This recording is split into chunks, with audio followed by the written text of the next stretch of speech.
The Bible tells us there was going to be several great world empires were going to rule in succession. One of the great chapters in the Bible, a couple of the great prophetic chapters, Daniel chapter 2, Daniel chapter 7. In Daniel chapter 7, we have these four great beasts. They symbolize the Babylonian Empire, and the Persian Empire, the Greek Empire, and the Roman Empire. And we know this happened in succession exactly as Daniel said.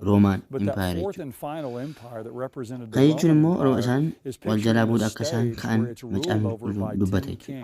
Roman Empire kana keessa mootummaan kudhan akkasaan gara fuulduraatti bulchan ibsuudhaan kan inni macaafa Daani'el keessatti barreeffame jechuudha.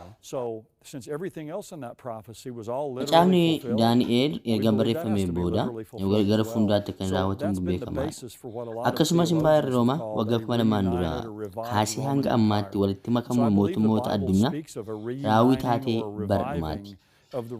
Kana jechuun immoo mootummoonni kudhan Impaayerri Roomaa keessaa ba'anii asirratti ji'oogiraafiikaadhaan beekuun ni danda'ama. Yurooppii shaamaa wajjin wal qabachuu ni danda'a jechuu dandeenya. Asirratti Roomaan Impaayeriin waggaa 2000 dura kan inni kufe beekamaadha. Garuu isa booda mootummoonni ka'anii akka macaafa qulqulluutti illee kan ibsamu isaan keessaatii warreen amma naannoo akka addunyaatti baay'ee jijjiirama addaa yookiin influenshaalii kan gochaa jiranii warreen akka Ameerikaa, Yurooppii wajjin wal qabachuu danda'a, Chaayinaa jechuun danda'ama. Garuu bifa addaatti kan mul'achaa jiru naannoo Yurooppii wajjin wal qabata. Macaafni qulqulluunis kan ibsu kana wajjin wal qabata. Asirratti waa'ee Raashaa fi waa'ee Yuukireen maal jettume? Xiqqoo haalli jiru naannoo sanatti ulfaateera. Maaliif wantootni garaagaraa sababa isaaniitti kan jijjiiramee jiru. Macaafni qulqulluun lola Googii fi Maagog jechuun ibsa. Macaafa qulqulluu keessaa jechuu kooti. Hisqeel 39 irratti akkuma ibsamu Googii fi Maagog kan jedhu Roosh wajjin wal qabata jechuudha. Roosh jechuun immoo akka ammaatti Raashaa ishee jennu kana jechuudha. Kanaaf lolli amma ta'aa jiru kuni lola Googii fi Maagog wajjin wal qabachuu danda'a jenneetu yaadna. Innis kan isheen argamtu Noorzin yookiin immoo paartii Noorzii Israa'eliiti waan ta'eef naannoon suni baay'ee murteessaadha jechuudha. Hisqeel 38 irratti Maagog baay'ee ol guddisuudhaan kan ka'e biyyoota garaagaraa wajjin walitti makamuudhaan allaayinsii gochuudhaan Israa'el irratti lola banii jechuudha. Warreen akka Iraan, Itoophiyaa, Liibiyaa biyyoota kana wajjin akkasumallee Turki wajjin walii galuudhaan Israa'el irratti lola banii jechuudha. Kun immoo Israa'el kan isheen argamtu isaaniif Noorzerni paartiidha isaan waan ta'aniif isaan wajjin allaayinsii ta'anii Israa'el irratti gara fuulduraatti lola irratti banu jechuudha. Ammatti garuu warreen kun allaayinsii hin taane yookiin immoo walitti hin dhufu. Mee amma immoo gaaffii waa'ee mootummaa gooftaa keenya Yesuus Kiristoos waggaa 1000 lafa irratti bulchuu irratti gaaffii tokko tokko isin gaafadha. Mee gooftaa Yesuus Kiristoos gaafa lafa irratti bulchuu maaltu ta'ame? Mootummaan waggaa 1000 jechuun yeroo itti gooftaa Yesuus Kiristoos deebi'ee lafa kana irratti waggaa 1000 bulchu. Kunis Waaqayyo waadaa dhala namaaf hundumaaf gale lafa irratti raawwatamuu kan qabu hundumaa yeroo itti inni raawwatu. Mootummaa qajeelinaati nagaaf tasgabbiin yeroo itti addunyaan kun bulte jechuudha.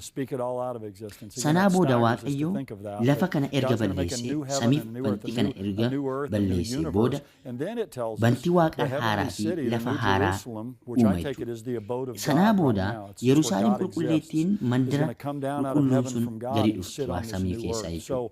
Sanaa booda mootummaan haaraan hundaa'e kun magaalli guddoo ishee Niw Jerusalem yookiin immoo Yerusaalem haaraa taatee yeroo itti hingidamiin Waaqayyoo dhaabbatudha jechuudha. Kun immoo kan inni ta'u sanaa booda yookiin immoo hingidamiin kun waggaa 1000 erga bulchee booda.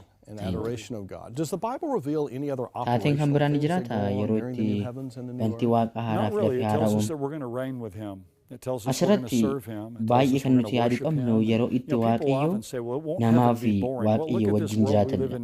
Yeroo kana yaaddu immoo waan baay'ee nama ajaa'ibu. Tokkoffaa Waaqayyo isaan gidduu jiraata gammachuun isaanii adda. Kanaaf surraan isaallee addadha gammachuun isaanii addadha.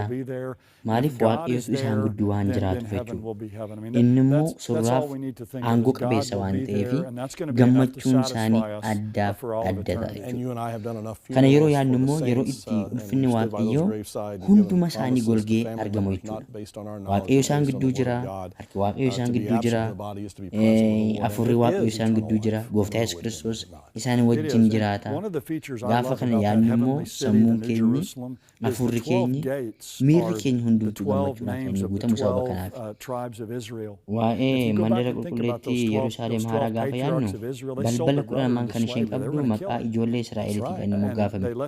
Dudduuba deebinee gaafa ilaallu garuu ijoolleen Israa'el Gooftaa Yesuus Kiristoosiin ammoo yoonaatti illee amananii jiran. Yerusaalem mandara qulqulleettii irratti ijoolleen Israa'el gosni 12 sun isaan irratti barreeffamuu isaaniiyyuu Gooftaa Yesuus Kiristoosiin ayyaana namni fayyuu akka danda'u agarsiistu.